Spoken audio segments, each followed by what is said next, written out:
এই বাড়ি থেকে রাস্তায় হাঁটতে হাঁটতে বাজারে যাইতে যাইতে আমার দাড়ি পাকায়া ফেলাইছে, আমার চুলগুলি সব সাদা বানায়া ফেলাইছি, আমার চোখের পাওয়ার দুর্বল করিয়া ফেলাইছে, হাতের শক্তি রহিত করিয়া ফেলাইছি। কিন্তু রাস্তা তো আগের মতোই আছে, কিন্তু আমি তো আগের মতো নাই। রাস্তা তো সেই রাস্তায় আছে, কিন্তু আমি তো সেই রাস্তায় এখন আছি, কিন্তু আমি তো দুর্বল হয়ে গেছি। লাইতার সাবাবু ইয়াউদু, যদি জৈবুন আবার ফিরিয়ে আসিত না, জৈবুন আর কোনোদিন ফিরিয়ে আসবে না। তুমি কি দেখো নাই গাছগুলি সবুজ পাতায় ভরা, অথচ যেই পাতাগুলি নতুন জন্ম হয়েছিল, যেই পাতা দিয়ে গাছে শুরু হয়েছিল, সেই একটা পাতাও কিন্তু গাছের মধ্যে নাই। সব পুরান পাতা ঝরিয়ে গেছে, সেই জায়গায় নতুন পাতা চলে আসছে। আমরা সবাই দেখি নতুন পাতায় গোটা গাছটা সুশোভিত অবস্থায় আছে, আসলে পুরান পাতা নাই, সব নতুন পাতা। আজকে এই মাজলিসে দেখে সমস্ত নতুন সমস্ত মানুষে ভরা, কিন্তু এখানে পুরান মানুষগুলি সব চলিয়া গেছে, সব নতুন মানুষে ভরিয়া গেছি। আমার এই মাজলিসের মধ্যে আমরা যারা পুরান আছি চলিয়া যাব, আবার নতুন মানুষের মাজলিস ভরিয়া যাবে। তুমি আমি থাকতে পারবো না।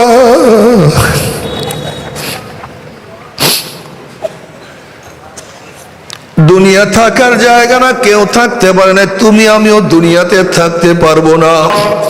কিন্তু বাবারে, কি নিয়ে রওনা করছো, কোথায় রওনা করছো, কি নিয়ে রওনা করছো, কোথায় রওনা করছো? একটু হিসাব নিকাশ না মিলাইয়া কেউ মাওলার কবরে যাইও না। ওয়াল আসর ইন্নাল ইনসানা লাফি খুসর, সমস্ত মানুষ জাহান্নামে চলিয়া যাবে, সমস্ত মানুষ ক্ষতিগ্রস্ত হইয়া যাবে, সমস্ত মানুষ আযাবের মধ্যে পড়িয়া যাবে, সমস্ত মানুষ গজবের মধ্যে পড়িয়া যাবে।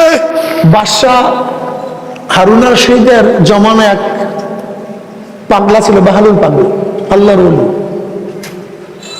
এই পাগলারে হারুন আর রশিদ খুব মোহাব্বত করত, খুব ভালোবাসত, দরবারে ডাকতো। পাগল, আর ঘর বাড়ি কিচ্ছুই ছিল না, ও ঘুরে ঘুরে বেড়াইত, আর সারাদিন ইবাদতের মগ্ন থাকত, খুব মোহাব্বত করতো হারুন আর রশিদ বাদশাহ। একদিন বাহালুল পাগলা বলতেছে, বাদশাহ যদি আপনি না খেতে পারেন আর আমি আপনাকে খাওয়াতে পারি, আপনি আমাকে কি দিবেন? বলে, বাদশাহের অর্ধেক।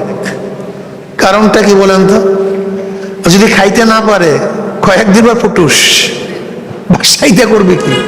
বলে, বাদশাহীর অর্ধেক। এবার বললেন বাহালুল পাগলা, যদি আপনার পায়খানা প্রস্রাব না হয়, যদি আটকিয়া যায়, তখন আমি যদি করাতে পারি, আপনাকে কি দিবেন? বলে, বাকি অর্ধেক। বাদশাহী কি? ইন আউট বলেন নাকি ভাই? দেখেন তো চিন্তা করে, ঢুকাও কথা কয় না, ঢুকাও, যদি না ঢুকে এরপরে গ্যাঞ্জাম, আর না বের হইলে এরপরে গ্যাঞ্জাম। এই নিয়ামত তোমাকে আমাকে আল্লাহ পাক দিয়েছেন, ওয়াইন তাউদ্দু নি'মাতাল্লাহি লা তুহসুহা। আসলে আল্লাহর নিয়ামত আমরা বুঝি না, আমাদের সমস্যা। অনেক ভালো ছাত্র যিনি গর্ব করে, তাকাব্বুরি করে। আমি তাদেরকে প্রশ্ন করতেছি, বেয়াকুব, তুমি যে জেহেন দিয়া তাকাব্বুরি করতেছো, গর্ব করতেছো, এই জেহেন কে দিছে তোমাকে? তোমার 7 ভাই, তুমি একবার পড়লে মুখস্থ হয়, তোমার অন্য ভাই পড়লে মুখস্থ হয় না কেন? তুমি গোল্ডেন এ প্লাস পেয়েছো, তোমার ভাই কেন ফেল করছে? তুমি কেন মেধাবী, তোমার ভাই কেন মূর্খ? একদিনও চিন্তা করছো? জেহেন কে দিছে? আল্লাহ। কেন শুকরিয়া তার করবা, তুমি গর্ব করো কেন? তুমি তাকাব্বুরি করো কেন? জেহেন, মেধা এমন একটা জিনিস কেউ কাউকে দিতে পারে না। জেহেন এমন একটা জিনিস গোটা দুনিয়ার কেউ কাউকে ট্রান্সফার করতে পারে না। তোর কপাল পড়ার মাইক, এই কপাল পড়ার মাইক, কপাল পোড়া, গুনগুন শব্দ করে, কথাও বলতে পারি না, আমি নিজেও বুঝি না, অনেক কষ্ট হয় কথা বলতে। মাইক কমায় দাও, কপাল পোড়া, কপাল পোড়ার মাইক।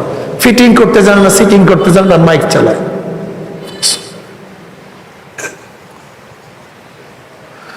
মেধা কে দিছে বলেন?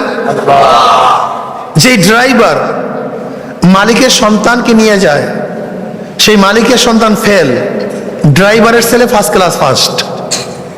কি মালিকের ছেলে ফেল, গোলামের সন্তান ভালো রেজাল্ট করছে, মেধা কার্ড দেয়া।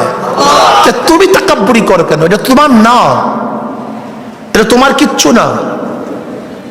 তোমার চেহারা সুন্দর, কার প্রদত্ত?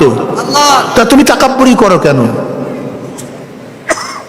তোমার কিচ্ছু না, সব আল্লাহর। এই জন্য আল্লাহ বলেন আলহামদু, সমস্ত প্রশংসা মালিককে, একমাত্র আল্লাহ, অন্য কেউ না। সমস্ত প্রশংসা মালিককে। ওয়াল আসর, আল্লাহ পাক সময়ের কসম কাটছেন, সময় চলিয়া যাইতেছে। কিসের কসম কাটছেন? ওয়াল আসর, কাসামতুল আসরা, আমি সময়ের কসম খেয়ে বলতেছি। আল্লাহ পাক সময়ের কসম কেন কাটছেন এর পিছনে নিয়ে যান। সময়ের কসম আল্লাহ পাক কেন কাটছেন? সময়ের গুরুত্ব বুঝাবার জন্য। বলেন কিসের গুরুত্ব? সবচেয়ে দামি সময়, এর চেয়ে দামি কোনো জিনিস নেই। সবচেয়ে দামি এই সময়ের মধ্যে মানুষ পড়াশোনা করে, এই সময়ের মধ্যে মানুষ ব্যবসা করে, এই সময়ের মধ্যে মানুষ কৃষি করে, এই সময়ের মধ্যে মানুষ নামাজ পড়ে, এই সময়ের মধ্যে মানুষ রোজা রাখে, এই সময়ের মধ্যে মানুষ হজ করে। সময়ের চেয়ে দামি কোনো জিনিস নেই। জমি চলে গেলে সংগ্রহ করা যায়, ব্যবসা নষ্ট করলে আবার দাঁড় করানো যায়, কিন্তু সময় যদি নষ্ট হয়ে যায়, কথা বলেন না কেন, আর পাওয়া যায় না। পিচ্ছিল, সময়কে আটকিয়ে রাখা যায় না, ধরিয়া কেউ রাখতে পারে না। প্রতিটা মুহূর্ত সময় হিরুকের চেয়েও দামি, স্বর্ণের চেয়েও দামি, মুক্তার চেয়েও দামি। এক ব্যক্তি নামাজ পড়বো, হঠাৎ সময় চলে গেছে, জহুরের রক্ত, এরপর সে কাজা করছে। আচ্ছা, কিয়ামত পর্যন্ত সেজদায় পড়লেও নামাজ আদা হবে না কাজা হবে? বা শেষ, আর কাজ হবে না। আজকে কয় তারিখ? কি মাসের? কি বছর? 25, 2025 সালের অক্টোবরের 23 তারিখ। আজকে কি বার? আজকে জোহরের নামাজে চলে গেছে। এই জোহরের নামাজ কিয়ামত পর্যন্ত পাবেন? আগামীকাল আসবে না, কিন্তু তারিখ 24। 25 সনের 23 তারিখের নামাজ জোহরের চলে গেছে, এইটার কোনোদিন আসবে না, এটা শেষ। এইটা জোহর আসবে, কিন্তু তারিখ 24। জহুর আসবে তারিখ 25, জহুর আসবে তারিখ কিন্তু 23। হ্যাঁ, আবার 23 তারিখে জহুর আসবে, কিন্তু সন আর একটা, এটা শেষ। সময় চলিয়া, যুবক, সময় চলিয়া যাইতেছে। তুমি কি জানো জান্নাতের মধ্যে জান্নাতীরা কি নিয়ে আফসোস করবে? সময় নিয়ে। লাইসা ইয়াতাহাসসার আহলুল জান্নাহ ইল্লা আলা সাআতিন মাররাত বিহিম লাম ইয়াজকুরুল্লাহ তাআলা ফিহা। জান্নাতের মধ্যে জান্নাতের ওই সময়টুকুই আফসোস করবে যে এই সময়টুকু মাওলার জিকির ছাড়া কাটায় দিস। কি ছাড়া? সময়ের যে কি দাম, পড়েন না সবাই সুবহানাল্লাহ। 1000 নেকি হয়ে গেছে, 1000 গুনাহ ঝরে গেছে। এখন মনে করেন তো সময়ের মধ্যে কত নেকি কামাই করতে পারেন। সময়ের কসম খেয়ে বলছে, সময়কে গুরুত্ব দেন।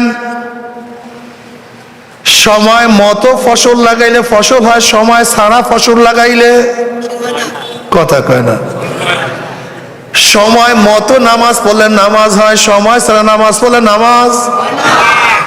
সময় মতো রোজা রাখলে রোজা হয়, সময় ছাড়া রোজা রাখলে। আরাফার ময়দানে জীবনভর ঘুমাইলেও হবে না, সময় মতো আরাফার ময়দানে থাকতে হবে। মুজদালিফায় সারাদিন গড়াগড়ি করলেই হবে না, সময় মতো মুজদালিফায় থাকতে হবে। এই সময় থেকে এই সময় পর্যন্ত। জামারাতের মধ্যে সারা জিন্দেগি পাথর মারলেই হবে না, সময় মতো। কথা কয় না আপনার? কথা নেই, আপনার চুপ করে আছেন। পাথর মতো মারতে হবে? সারা বছর গরু জবাই দিলেই হবে না, ছাগল জবাই দিলে হবে না, সময় মতো দিতে হবে। দেখছেন অবস্থাটা কি মতো? সবই সময়, সময় ছাড়া কিছু না, সবই সময়, সব সময়, সময় ছাড়া কিচ্ছু না। সময় মতো পরীক্ষার হলে গেলে তুমি পাস করবা, সময় ছাড়া সারাদিন বসিয়া থাকলেও কোনো লাভ নেই। সময় মতো কলেমা পড়লে কলেমা লাভ হবে, সময় ছাড়া পড়লে লাভ হবে না। সাকরাতুল মাউত চলে আসছে, এখন তুমি যতই কলেমা পড়ো কি লাভ? সময় মতো হয় না। সময়ের কসম খেয়েছে আল্লাহ, সময় বহুত দাম। আরে অনেকে বলে কি হুজুর সময় যায় না, পাগল তুমি সময় বুঝলা না। যত উন্নত কান্ট্রি, যত ফাস্ট কান্ট্রি, তারা সবচেয়ে বেশি সময়কে গুরুত্ব দেয়, সবচেয়ে বেশি সময়কে গুরুত্ব দেয়, সবচেয়ে বেশি সময়কে গুরুত্ব দেয়, সবচেয়ে বেশি। 10টা 10টাই আসবে, মিটিং 9টা 9টাই, 9টাই, এত সময়কে গুরুত্ব দেয়। আর তুমি আমি সময়কে গুরুত্ব দিই, অসময় আল্লাহ পাক নিজেই সময়কে গুরুত্ব দিচ্ছেন। ওয়াক্ত মতো নামাজ, ওয়াক্ত মতো সময় রোজা, ওয়াক্ত মতো হজ, ওয়াক্ত মতো সব কিছু ইবাদত করতে হবে, কলেমা পড়তে হবে ওয়াক্ত মতো। এ আমার যুবক বাবারা, মুরব্বী বাবারা, আল্লাহ পাক কিয়ামতের ময়দানে সাবাতুন ইউজিল্লুহুমুল্লাহু ফি জিল্লিহি ইয়াওমা লা জিল্লা ইল্লা জিল্লুহু, আল ইমামুল আদিল ওয়া শাবুন নাশা ফি ইবাদাতিল্লাহ। 7 ব্যক্তিকে আল্লাহ পাক কিয়ামতের ময়দানে আরশের নিচে জায়গা করিয়া দিবে। এর মধ্যে ওই যুবক, যেই যুবকের জৈবনটা আমার মাওলার ইবাদতে কাটায় দেয়, জোরবান সুবহানাল্লাহ। আমার যুবক বাবারা, যারা আমরা বুড়া হয়ে গেছি, দাড়ি পাকিয়া গেছে, কিয়ামত পর্যন্ত কানলেও আর কোনো কাজ হবে না, এই ফজিলত আর পাওয়া যাবে না। এই ফজিলত তোমাদের জন্য, মুরব্বীদের জন্য ফজিলত শেষ। প্রতিটা মুহূর্তের সময়ের গুরুত্ব দাও। এক মুরব্বী লাঠি ভর দিয়া দিয়া টুকুর টুকুর করে হাঁটে। জুয়ান পোলাপানা প্রশ্ন করে, মুরব্বী বুড়া কি খোঁজ করেন, গুজা দিয়ে হাঁটতে আছে। এবার যুবকরা বলে কি খোঁজ করেন? ওই মুরব্বী খুবই সাহিত্যিক ছিলেন, তিনি করুণ দৃষ্টিতে যুবকদের দিকে তাকায়া বলে, এই রাস্তায় হাঁটতে হাঁটতে আমার যৌবন হারায়া ফেলাইছে। এই রাস্তায় হাঁটতে হাঁটতে, এই বাড়ি থেকে রাস্তায় হাঁটতে হাঁটতে, বাজারে যাইতে যাইতে আমার দাড়ি পাকায়া ফেলাইছে, আমার চুলগুলি সব সাদা বানায়া ফেলাইছি, আমার চোখের পাওয়া দুর্বল করিয়া ফেলাইছে, হাতের শক্তি রহিত করিয়া ফেলাইছি। কিন্তু রাস্তা তো আগের মতোই আছে, কিন্তু আমি তো আগের মতো নাই। রাস্তা তো সেই রাস্তায় আছে, কিন্তু আমি তো সেই রাস্তায় এখন আছি, কিন্তু আমি তো দুর্বল হয়ে গেছি। লাইতার সাবাবু ইয়াউদু, যদি জৈবুন আবার ফিরিয়ে আসিত না, জৈবুন আর কোনোদিন ফিরিয়ে আসবে না। তুমি কি দেখো নাই গাছগুলি সবুজ পাতায় ভরা, অথচ যেই পাতাগুলি নতুন জন্ম হয়েছিল, যেই পাতা দিয়ে গাছে শুরু হয়েছিল, সেই একটা পাতাও কিন্তু গাছের মধ্যে নাই। সব পুরান পাতা ঝরিয়ে গেছে, সেই জায়গায় নতুন পাতা চলে আসছে। আমরা সবাই দেখি নতুন পাতায় গোটা গাছটা সুশোভিত অবস্থায় আছে, আসলে পুরান পাতা নাই, সব নতুন পাতা। আজকে এই মাজলিসে দেখে সমস্ত নতুন সমস্ত মানুষে ভরা, কিন্তু এখানে পুরান মানুষগুলি সব চলিয়া গেছে, সব নতুন মানুষে ভরিয়া গেছি। আবার এই মাজলিসের মধ্যে আমরা যারা পুরান আছি চলিয়া যাব, আবার নতুন মানুষে মাজলিস ভরিয়া যাবে। তুমি আমি থাকতে পারবো না।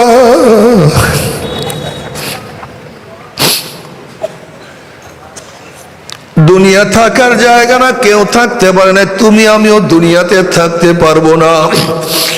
কিন্তু বাবারে কি নিয়ে রওনা করছো, কোথায় রওনা করছো, কি নিয়ে রওনা করছো, কোথায় রওনা করছো? একটু হিসাব নিকাশ না মিলাইয়া কেউ মাওলার কবরে যাইও না। ওয়াল আসর ইন্নাল ইনসানা লাফি খুসর। সমস্ত মানুষ জাহান্নামে চলিয়া যাবে, সমস্ত মানুষ ক্ষতিগ্রস্ত হইয়া যাবে, সমস্ত মানুষ আযাবের মধ্যে পড়িয়া যাবে, সমস্ত মানুষ গজবের মধ্যে পড়িয়া যাবে। ইল্লাল্লাযীনা আমানু ওয়া আমিলুস সালিহাতি ওয়া তাওয়াসাউ বিল হাক্কি ওয়া তাওয়াসাউ বিস সাবর। নিশ্চয় যারা ঈমান আনার পরে নেক আমল করবে, যারা ঈমান আনার পরে নেক আমল করবে, ঈমান আনার পরে নেক আমল করবে, তারা ক্ষতিগ্রস্ত হবে না, আযাবের মধ্যে পড়বে না, গজবের মধ্যে পড়বে না, জাহান্নামে যাবে না।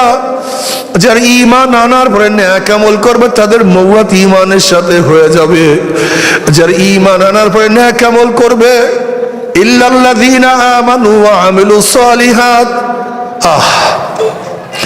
ইন্নাল্লাযীনা আমানু ওয়া আমিলুস সালিহাতি কানাত লাহুম জান্নাতুল ফিরদাউসি নুজুলা। নিশ্চয় যারা ঈমান আনার পরে নেক আমল করবে আমার মাওলা তাদেরকে জান্নাতুল ফিরদাউস দান করবে। যারা ঈমান ও নেক আমল নিয়ে কবরে যাবে, কবরটা জান্নাতের বাগিচা হয়ে যাবে। যারা ঈমান ও নেক আমল নিয়ে কিয়ামতের ময়দান উঠবে আমার মাওলা ডাকিয়া ডাকিয়া রশি নিচে জায়গা করিয়া দিবে। যারা ঈমান ও নেক আমল নিয়ে কিয়ামতের ময়দানে উঠবে আমার নবী ডাকিয়া ডাকিয়া নিজের হাত মোবারকে হাউজে কাউসারের পানি পান করাইয়া দিবে। বুখারীর মধ্যে রওয়ায়াত আছে, মান শারাবা লাম ইয়াজমা আবাদা, যেই ব্যক্তি এক পেয়ালা হাউজে কাউসারের পানি পান করবে 50,000 বছরের মধ্যে আর কোনোদিন পানির পিপাসা লাগবে না।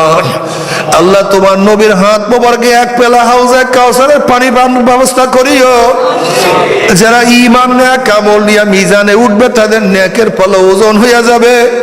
فأما من أوتي كتابه بيمينه فيقول هاؤم اقرءوا كتابيه, তাদের আমলনামা ডাইন হাতে পড়িয়া যাবে। পুলসরাত পাড়ি দিয়া মাওলার জান্নাতে চলিয়া যাবা। ওয়া ইন মিনকুম ইল্লা ওয়ারিদুহা কানা আলা রাব্বিকা হাতমান মাকদিয়া সুম্মা নুনাজ্জিল্লাযীনা তাকাও ওয়া নাযারু যালিমিনা ফিহা জিসিয়া। যারা ঈমান ও নেক আমল নিয়ে পুলসরাতের উপরে উঠবে আমার মাওলায় পাড়ি দিয়া জান্নাতের মেহমান বানায়া দিবে। আল্লাহ কবুল করিয়া নাও। জান্নাতের মধ্যে আল্লাহ পাক বলবে, মা তাশতাহি আনফুসুকুম ওয়া লাকুম ফিহা মা তাদউন। হে আমার বান্দা বান্দি, দুনিয়ার মধ্যে বহুত আদেশ বহুত নিষেধ মান্য করছ, কত আদেশ কত নিষেধ মান্য করিয়া চলছ, কত নামাজের আদেশ, কত রোজার আদেশ, কত যাকাতের আদেশ, কত হজের আদেশ, কত হালাল হারাম তুমি আদেশ মানছ, কত মদ নিষেধের আদেশ, সুদ নিষেধের আদেশ, কত ঘুষ নিষেধের আদেশ মানিয়া চলছ। দুনিয়ার মধ্যে কত সাধনা করছ। মা তাশতাহি আনফুসুকুম ওয়া লাকুম ফিহা মা তাদউন নুজুলাম মিন গফুরির রহিম। এখানে নামাজের আদেশ নাই, রোজার আদেশ নাই, হজের আদেশ নাই, এখানে পর্দার আদেশ নাই। এখানে এইটা করতে পারবি না, তোকে এইটা করতে হবে না, কোনো আদেশ নাই, কোনো নিষেধ নাই। মনে যা চায় করো, মনে যা চায় করো। সালামুন কাওলাম মির রাব্বির রহিম, রবের তরফ থেকে শান্তি আর শান্তি। অশান্তি কি জিনিস আর কোনোদিন দেখা লাগবে না। কিন্তু আমার বেনমাজি বাবারা, এ আমার পর্দার মা বোনেরা, আজকে দুনিয়ার মধ্যে মাওলানা আদেশ না দিয়ে নিষেধ না মানিয়া কবরে যাও, আযাবের আদেশ অস্বীকার করতে পারবা না, কবরের মাটির চাপের আদেশ অস্বীকার করতে পারবা না, সাপে কামড়াবার আদেশ অস্বীকার করতে পারবা না। আল্লাহ বলে, খুজু ফাগুল্লু সুম্মাল জাহিমা সাল্লু সুম্মা ফি সিলসিলাতিন যারউহা সাবউনা যিরাআন ফাসলুকু।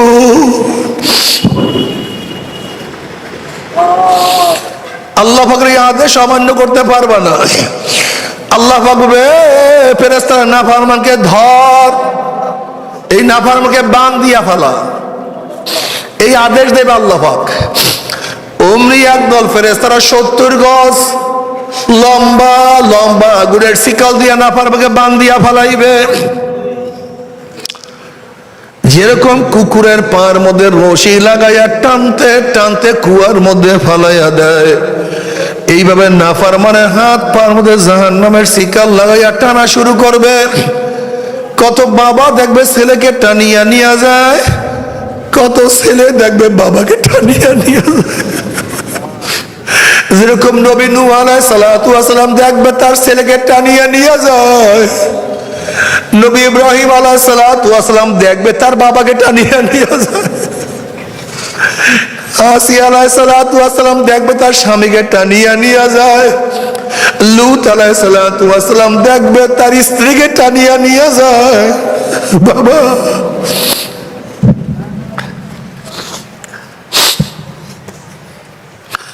বেলাল হাবশী রাদিয়াল্লাহু দেখবে তার মালিককে টানিয়া নিয়ে যায়।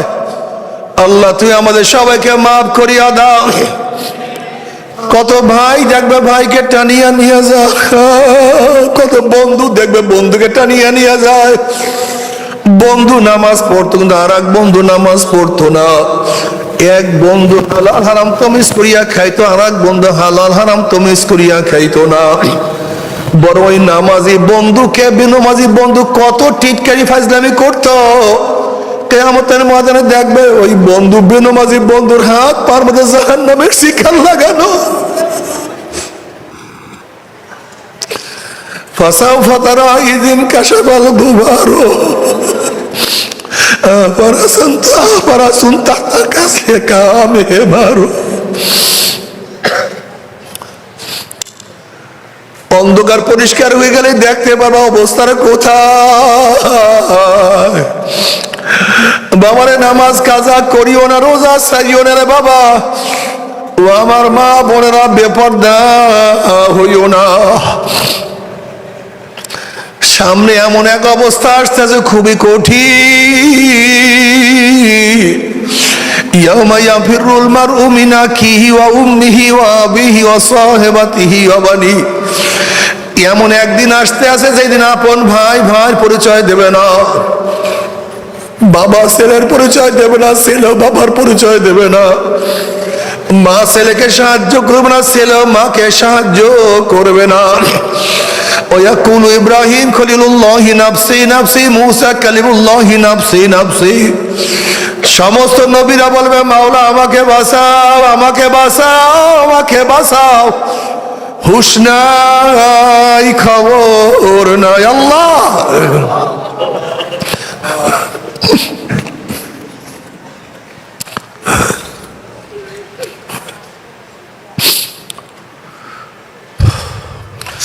আমার যুবক বাবারা, মুরব্বী বাবারা, পর্দালে মা বোনেরা, কোরআন সত্য, হাদিস সত্য, কোনো সন্দেহ নাই। নবী আলাইহিস সালাতু ওয়াস সালাম একদিন উটের উপরে চলিয়া যাইতে আছেন। হঠাৎ উট খন খন খন খন করে আওয়াজ দেওয়া শুরু করছে, লাফালাফি শুরু করছে। সাহাবারা বললেন নবী আলাইহিস সালাতু ওয়াস সালাম উট কি হয়েছে, উট এরকম কেন করতে আছে? নবী আলাইহিস সালাতু ওয়াস সালাম উটের তো কিছু হয় না, উট তো কবরে আযাব দেখিয়া ফেলাইছে।